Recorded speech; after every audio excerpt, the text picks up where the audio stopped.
Hello and welcome to Esther's classes. The topic we are going to discuss today is conversion disorder. आज जिस topic के बारे में हम डिस्कस करने वाले हैं वो है कन्वर्जन डिसऑर्डर. अब मान लीजिए आप एक हॉस्पिटल में काम कर रहे हैं. उस हॉस्पिटल में एक 25 साल की फीमेल पेशेंट एडमिट हुई है with the complain of paralysed extremities. उसके लिम्स या एक्सट्रीमिटीज़ पैरालाइज्ड हैं और वो उन्हें मूव नहीं कर पा रही है. इस कंप्लेन के साथ एक पेशेंट एडमिट हुई है और उस पेशेंट को एडमिट किया गया और उसके सारे इन्वेस्टिगेशंस किए गए टू डायग्नोस एनी मेडिकल और न्यूरोलॉजिकल प्रॉब्लम. पर सारे इन्वेस्टिगेशंस नॉर्मल है और कोई भी मेडिकल और न्यूरोलॉजिकल डायग्नोसिस नहीं है. सारे इन्वेस्टिगेशंस रिपोर्ट नॉर्मल है और ना ही उसके नर्व्स में कोई प्रॉब्लम है, ना ही मसल में कोई वीकनेस है, ना ही ब्रेन में कोई प्रॉब्लम है, ना ही कोई न्यूरोलॉजिकल चेंजेस है. सारी चीज़ें नॉर्मल है और ना ही कोई अंडरलाइंग मेडिकल डिसीज़ है. तो फिर ये क्या प्रॉब्लम है? जब पेशेंट की रीसेंट हिस्ट्री ली गई, पास्ट हिस्ट्री ली गई, तो उससे ये पता चला कि रिसेंटली वो सेक्सुअल अब्यूज़ का शिकार हुई हैं और इस स्ट्रेस से वो पिछले कुछ दिनों से गुजर रही थी. तो इस सिचुएशन को एनालाइज करने के बाद एक चीज़ समझ आती है, वो ये कि इस पेशेंट ने अपने साइकोलॉजिकल स्ट्रेस को, जो कि इतने दिनों से उसके साथ हो रहा था due to the bad experience of sexual abuse जो कि उसके साथ हुआ, उसकी वजह से एक साइकोलॉजिकल स्ट्रेस उसके दिमाग में बना हुआ था जो कि कन्वर्ट हो गया है फिज़िकल सिम्टम्स में. तो मेंटल कन्फ्यूजन, कॉन्फ्लिक्ट या स्ट्रेस जब फिज़िकल सिम्टम्स में कन्वर्ट हो जाता है तो इस कंडीशन को हम बोलते हैं कन्वर्जन डिसऑर्डर. नेक्स्ट हम देखेंगे definition of conversion disorder. Conversion disorder is characterized by presence of one or more symptoms suggesting a neurological disorder that cannot be explained by any known neurological and medical disorder but is often associated with stress and conflict. Conversion disorder हम उसको बोलते हैं जिसमें एक या एक से ज़्यादा सिम्टम दिखते हैं किसी न्यूरोलॉजिकल डिसऑर्डर के, पर वो किसी भी इन्वेस्टिगेशन से डायग्नोस नहीं होते और को सारी इन्वेस्टिगेशंस नॉर्मल होती हैं, उनमें कोई भी प्रॉब्लम नज़र नहीं आती, ना ही कोई न्यूरोलॉजिकल और मेडिकल डिसऑर्डर से ये एक्सप्लेन किया जा सकता है. सिम्टम्स तो देखते हैं पर वो एग्जैक्टली डिसऑर्डर के जैसे नहीं होते और ना ही कोई इन्वेस्टिगेशन या एबनॉर्मैलिटी पेशेंट में दिखती है. पर ये जो प्रॉब्लम है वो हमेशा किसी स्ट्रेस या कॉन्फ्लिक्ट से जुड़ी हुई होती है. इस प्रॉब्लम को हम कन्वर्जन डिसऑर्डर, इस डिसऑर्डर को हम कन्वर्जन डिसऑर्डर बोलते हैं. नेक्स्ट हम देखेंगे characteristics of conversion disorder. Patient unaware रहता है उसके साइकोलॉजिकल बेसिस को लेकर. उसको ये रियलाइजेशन नहीं होता कि ये सिम्टम्स इसलिए अपेयर हो रहे हैं क्योंकि वो स्ट्रेस और कॉन्फ्लिक्ट से गुजर रहा है. And to push that away वो चीज़ें फिज़िकल सिम्टम्स के रूप में बाहर आ रहे हैं. क्योंकि पेशेंट इस बात से अनअवेयर रहता है तो वो अपने सिम्टम्स को कंट्रोल भी नहीं कर पाता है. इस प्रॉब्लम को पहले हिस्टीरिया के नाम से जाना जाता था और अब इसे कन्वर्जन डिसऑर्डर बोला जाता है. जो सिम्टम्स हैं वो पेशेंट की एंग्जाइटी और कॉन्फ्लिक्ट जो कि उसके दिमाग में चल रहा होता है, वो जब फिज़िकल सिम्टम्स अपीयर होते हैं तो उस पर्टिकुलर पीरियड ऑफ टाइम के लिए वो जो साइकोलॉजिकल कॉन्फ्लिक्ट है या स्ट्रेस है वो उसके कॉन्शियस अवेयरनेस से दूर चला जाता है. तो एक तरीके से ये पेशेंट के लिए बेनिफिशियल होता है और इस टाइप के बेनिफिट को बोलते हैं प्राइमरी गेन. क्योंकि फिज़िकल सिम्टम्स के होने की वजह से उसका जो स्ट्रेस और कॉन्फ्लिक्ट है वो कॉन्शियस अवेयरनेस से दूर चला जाता है और उसका पूरा कॉन्शियस अवेयरनेस फोकस करता है उसके सिम्टम्स की तरफ. इसको हम बोलते हैं प्राइमरी गेन. नेक्स्ट है कि जो सिम्टम्स है वो ऑफन पेशेंट के लिए एडवांटेजियस होते हैं, जैसे कि वो अपने किसी रिस्पॉन्सिबिलिटी से एस्केप कर सकते हैं. फॉर एग्जांपल अगर एक फ़ीमेल क्लाइंट है और वो घर पे अपने किसी बेड रिडन रिलेटिव का टेक केयर कर रही है, तो due to the constant stress जो कि वो उस रिस्पॉन्सिबिलिटी के कारण फेस कर रही है, अगर उसे ये फिज़िकल सिम्टम्स दिखते हैं तो वो उस रिस्पॉन्सिबिलिटी से बच सकती हैं. इस टाइप के एस्केप को हम बोलते हैं सेकेंडरी गेन. प्राइमरी गेन की स्ट्रेस उसके दिमाग से दूर हो जाता है, सेकेंडरी गेन उसको अपनी रिस्पॉन्सिबिलिटीज से छुटकारा मिल जाता है थोड़े टाइम के लिए. तो इस टाइप के गेन को बोलते हैं सेकेंडरी गेन. जो पेशेंट है ये सिम्टम्स जानबूझ के प्रोड्यूस नहीं करता है, पर अननोइंगली वो सिम्टम्स उस प्रोड्यूस होते हैं उसके बॉडी में। पेशेंट हम अपने सिम्टम्स को लेकर लेस कंसर्न्ड होता है। यूजुअली जब किसी नॉर्मल पर्सन को कोई बीमारी होती है तो या कोई सिम्टम दिखता है तो वो बहुत वरीड होता है उन सिम्टम्स को लेकर और चाहता है कि वो ठीक हो जाए। पर कन्वर्जन डिसऑर्डर के कंडीशन में, कन्वर्जन डिसऑर्डर के सिचुएशन में पेशेंट अपने सिम्टम्स को लेकर बहुत कम कंसर्न रहता है या कंसर्न शो नहीं करता अपने सिम्टम्स को लेकर, और इसको बोलते हैं लैबले इंडिफरेंस। इस कंडीशन को लैबले इंडिफरेंस बोलते हैं, जिसमें पेशेंट अपने सिम्टम्स को लेकर कंसर्न नहीं रहता। नेक्स्ट है फिजिकल एग्जामिनेशन एंड इन्वेस्टिगेशन कोई भी एबनॉर्मेलिटीज़ को रिवील नहीं करती। उसकी सोशल फंक्शनिंग और वर्क फंक्शनिंग इम्पेयर हो जाती है। सिम्टम्स न्यूरोलॉजिकल डिसऑर्डर से अलग होते हैं। फॉर एग्जांपल अगर सीजर्स आ रहे हैं तो वो जो ट्रू सीजर्स हैं वो उससे अलग कैसे हैं। अब जैसे कोई एपिलेप्सी का पेशेंट है, उसको सीजर्स आ रहे हैं, तो अगर हम उनकी ईईजी की रिपोर्ट देखेंगे तो उसमें एपिलेप्टिक डिस्चार्ज मिलेगा। पर अगर कन्वर्जन डिसऑर्डर वाले पेशेंट को सेम सिम्टम्स दिख रहे हैं तो उसकी ईईजी रीडिंग में कोई भी एबनॉर्मेलिटी नहीं दिखेगी, कोई भी एपिलेप्टिक डिस्चार्ज नहीं दिखेगा। तो इस तरीके से ये जो एक्चुअल न्यूरोलॉजिकल डिसऑर्डर्स हैं उनसे ये सिम्टम्स थोड़े से डिफरेंट होते हैं। नेक्स्ट है सिम्टम्स बेस्ड हैं पेशेंट की नॉलेज में। पेशेंट जिस बीमारी के बारे में जानकारी रखता है उसके नॉलेज के अकॉर्डिंग ही उसमें वो सिम्टम्स दिखते हैं। फॉर एग्ज़ाम्पल अगर पेशेंट ब्लाइंडनेस के बारे में नॉलेज रखता है तो स्ट्रेस से ओवरकम करने के लिए उसमें ब्लाइंडनेस जैसे सिम्टम्स दिखते हैं। फॉर एग्जांपल उसने कुछ बुरा देख लिया या उसके साथ बहुत स्ट्रेसफुल हुआ तो पेशेंट ऐसा बिहेव करेगा, उसको पेशेंट को कुछ दिखाई नहीं देगा और वो कंप्लेन करेगा कि वो ब्लाइंड हो चुका है, उसको कुछ दिख नहीं रहा है।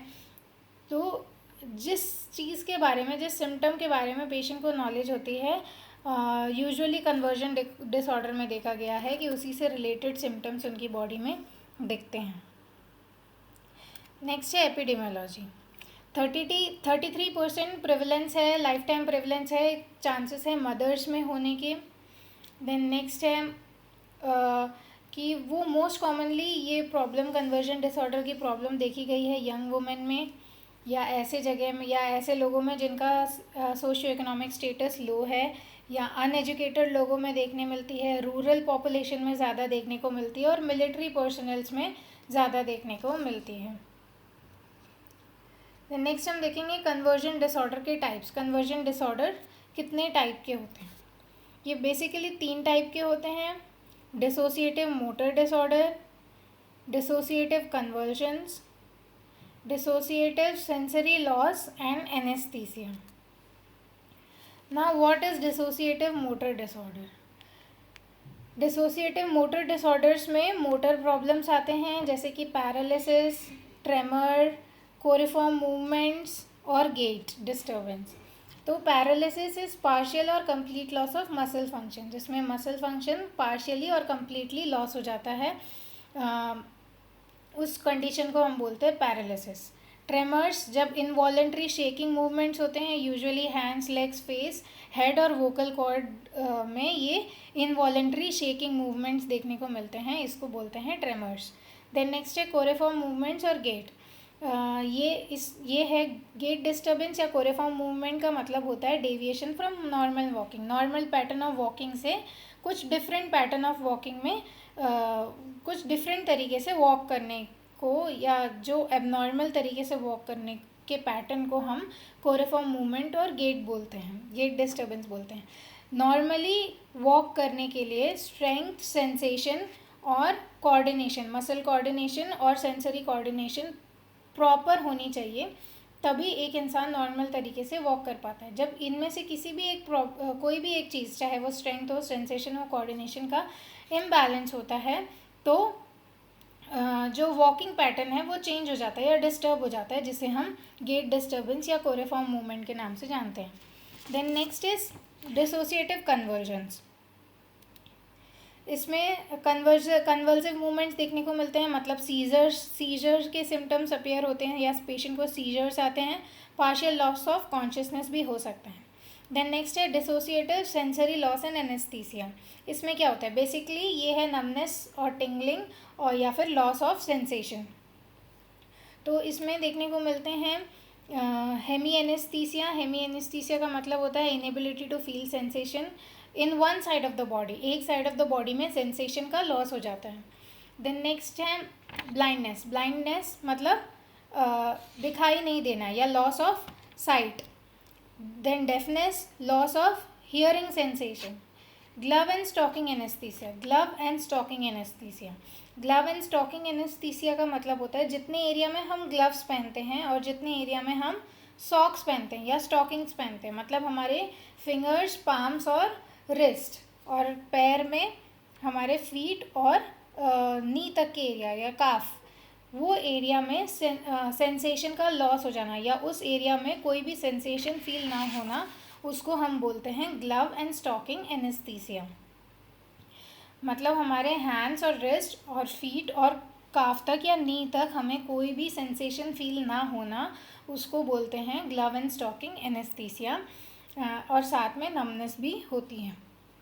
तो ये थे 3 टाइप के कन्वर्जन डिसऑर्डर के टाइप। डिसोसिएटिव मोटर डिसऑर्डर जिसमें पैरालिसिस, ट्रेमर्स और गेट डिस्टर्बेंस देखने को मिलता है। डिसोसिएटिव कन्वर्जन जिसमें कन्वल्सिव मूवमेंट्स और पार्शियल लॉस ऑफ कॉन्शियसनेस देखने को मिलता है। Dissociative sensory loss and anaesthesia, इसमें hemi anaesthesia, blindness, deafness, glove and stocking anaesthesia जैसे सिम्टम्स देखने को मिलते हैं। तो ये थे कन्वर्जन डिसऑर्डर के टाइप और उनके पर्टिकुलर सिम्टम्स जो कि पेशेंट में अपीयर होते हैं। देन नेक्स्ट हम देखेंगे डिफरेंस क्या है एपिलेप्टिक सीजर्स और डिसोसिएटिव कन्वर्जन्स। दोनों में ही पेशेंट को सीजर्स आ रहे हैं, पर उन सीजर्स में क्या डिफरेंस है, कैसे पता चलेगा कि ये ट्रू एपिलेप्टिक सीजर्स है या असली सीजर्स है या डिसोसिएटिव कन्वर्जन्स है, मतलब कि कन्वर्जन डिसऑर्डर के कन्वर्जन्स है, इनको हम डिफरेंशिएट कैसे करेंगे। देन फर्स्ट है ऑरा। ऑरा मतलब होता है वार्निंग। यूजुअली जब एपिलेप्टिक सीजर्स होते हैं तो पहले से ही वार्निंग बॉडी देती है कि something bad is going to happen. Patient might feel dizzy और वीक बिफोर उसको कन्वर्जन्स आए या सीजर्स आए। पर डिसोसिएटिव कन्वर्जन्स में कोई भी वार्निंग नहीं देती है बॉडी। एपिलेप्टिक सीजर्स में पेशेंट को क्लिनिकल जो अगर हम ईईजी क्लिनिकल एविडेंस जो है सीजर के वो प्रेजेंट होते हैं, जैसे कि ईईजी रीडिंग में एपिलेप्टिक डिस्चार्ज का दिखना, पर डिसोसिएटिव कन्वर्जन्स में कोई भी क्लिनिकल एविडेंस प्रेजेंट नहीं होता है। टंग बाइट एपिलेप्टिक सीजर्स में हो सकती है या होती है, डिसोसिएटिव सीजर्स में कोई टंग बाइट नहीं होती। एपिलेप्टिक सीजर्स में हाई रिस्क ऑफ इंजरी होती है, डिसोसिएटिव कन्वर्जन्स में इंजरी नहीं होती या बहुत ही रेयर होती है। एपिलेप्टिक सीजर्स में इनकॉन्टिनेंस होता है, डिसोसिएटिव सीजर्स में इनकॉन्टिनेंस नहीं होता।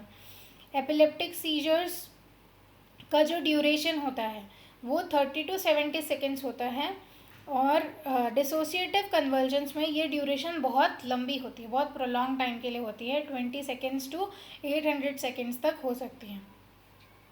देन नेक्स्ट है कि एपिलेप्टिक सीजर्स दिन के किसी भी टाइम में हो सकती है, पूरे दिन के किसी भी टाइम में कभी भी हो सकती है, इवन ड्यूरिंग स्लीप भी हो सकती है, सोने के टाइम भी हो सकती हैं true seizures. But dissociative conversions हमेशा सेफ प्लेस में होती है, यूजुअली इंडोर्स में होती है और डे टाइम में होती है जब हेल्प अवेलेबल होती है, कभी भी रात में नहीं होती। एपिलेप्टिक सीजर्स कहीं पे भी हो सकती हैं और डिसोसिएटिव सीजर्स तभी होता है जब हमारे पास रेडिली हेल्प अवेलेबल हो और सेफ प्लेस में हो। पोस्टिक्टल कन्फ्यूजन प्रेजेंट होता है एपिलेप्टिक सीजर्स में, और पोस्टिक्टल कन्फ्यूजन्स यूजुअली एब्सेंट होते हैं डिसोसिएटिव कन्वर्जन्स में। न्यूरोलॉजिकल साइंस हमेशा प्रेजेंट होते हैं एपिलेप्टिक सीजर्स के साथ, और डिसोसिएटिव कन्वर्जन्स में कोई भी न्यूरोलॉजिकल साइंस नहीं दिखते। एपिलेप्टिक सीजर्स में कंप्लीट एमनीशिया होता है और डिसोसिएटिव कन्वर्जन्स में पार्शियल एमनीशिया होता है। मतलब कि एपिलेप्टिक सीजर्स के एपिसोड के बाद पेशेंट को कुछ भी याद नहीं रहता है कि उसके साथ क्या हुआ, पर डिसोसिएटिव कन्वर्जन में पेशेंट को पार्शियल मेमोरी होती है, उसको पता होता है कि उसके साथ क्या हो रहा है।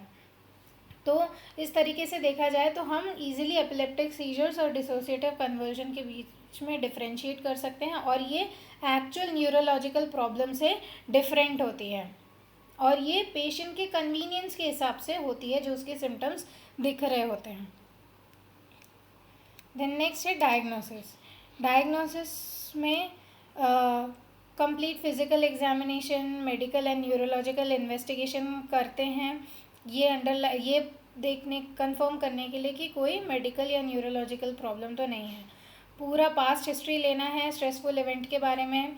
अगर कोई भी मेडिकल या न्यूरोलॉजिकल प्रॉब्लम नहीं है then it might be a sign of conversion disorder, जिसको कंफर्म करने के लिए हमें पूरी थॉरो हिस्ट्री लेनी है कि पेशेंट के साथ कोई स्ट्रेसफुल इवेंट तो नहीं हुआ है।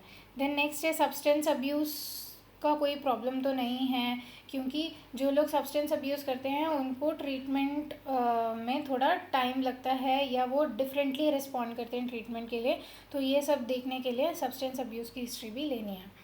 Now diagnostic and statistical manual क्या कहती है इसके बारे में। According to diagnostic and statistical manual 4th edition, DSM 4th edition इस कन्वर्जन डिसऑर्डर को सोमैटोफॉर्म डिसऑर्डर में क्लासीफाई करती है, पर ICD-10 क्लासिफिकेशन इसको डिसोसिएटिव मोटर डिसऑर्डर के तौर पे क्लासीफाई करती है।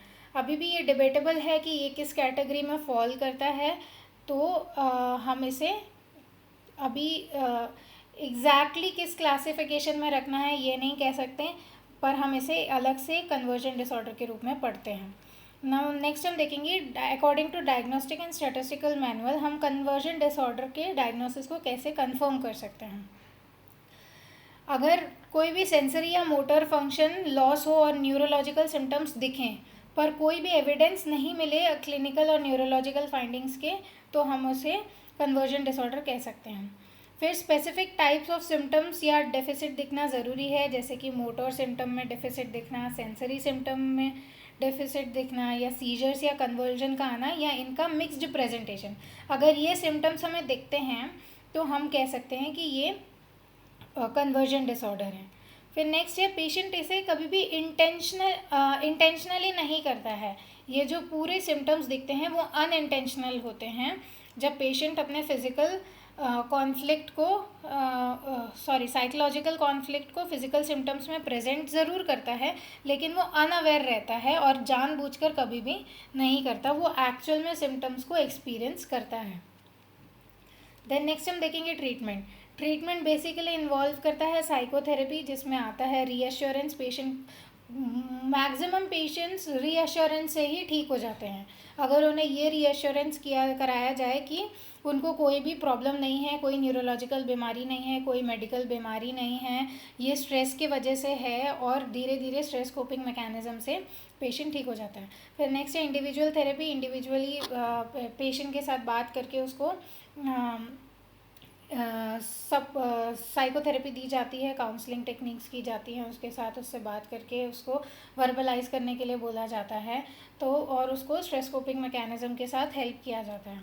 अगर इससे भी ठीक नहीं होता है तो कॉग्निटिव एंड बिहेवियरल थेरेपी और सपोर्टिव साइकोथेरेपी से पेशेंट की हेल्प की जाती है, और विद इन फ्यू मंथ्स और 6 मंथ्स पेशेंट की सारे सिम्टम्स सबसाइड होने लगते हैं and patient gets better over time. So this was all about the topic conversion disorder, जिसमें पेशेंट अपने या कोई भी individual due to stress and conflict वो अपने साइकोलॉजिकल सिम्टम को फिजिकल सिम्टम्स में कन्वर्ट करता है, और वो फिजिकल सिम्टम्स दिखते हैं विदाउट एनी मेडिकल और न्यूरोलॉजिकल एविडेंस। उस कंडीशन को हम बोलते हैं कन्वर्जन डिसऑर्डर।